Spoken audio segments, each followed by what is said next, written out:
Well, I guess probably like a lot of political science students, my first contact with the Political Studies Association and the conference was when I became a graduate student, which in my case was back in 1976, so nearly 50 years ago. So that's my first memory, the chance to listen to two of the kingpins, as it were, on that age of the political science profession, in particular the field that I'm particularly interested in, parties, elections, voting behaviour. They're particularly important and valuable to people in the early stage of their career.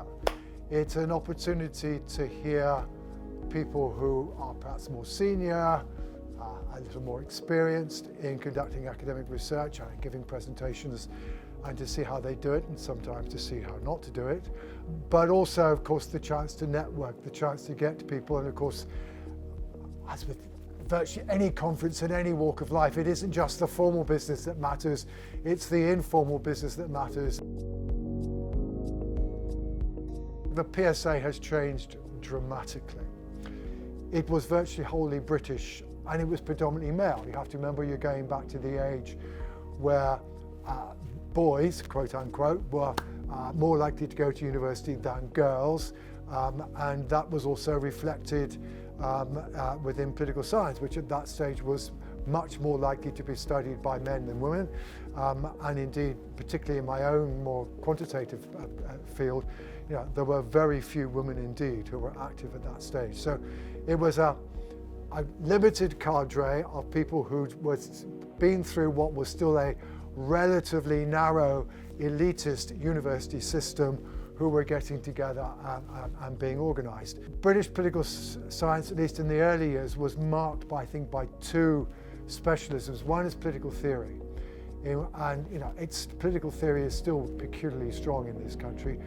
But the other is what I call the study of institutions. It was about the interaction between political institutions and formal constitutional rules, and how things worked out subsequently in behaviour. Now, it's now broadened in all sorts of senses in terms of being much more international in terms of participation, people's origins, ethnic diversity, certainly far, far more female in its participation, again reflecting wider societal trends.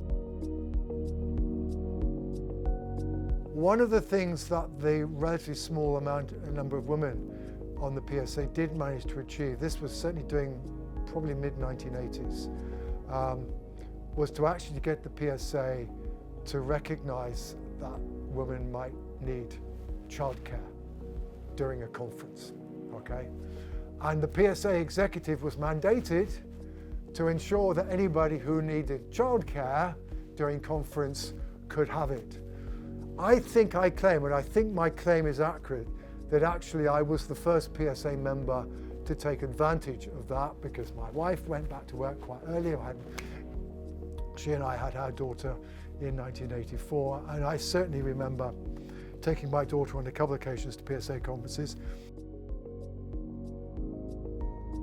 And the Political Studies Association at the moment is doing a great deal of work, and very valuable work, in both in representing the profession in the whole range of bureaucratic and policy initiatives that are coming out of government, coming out of Universities UK.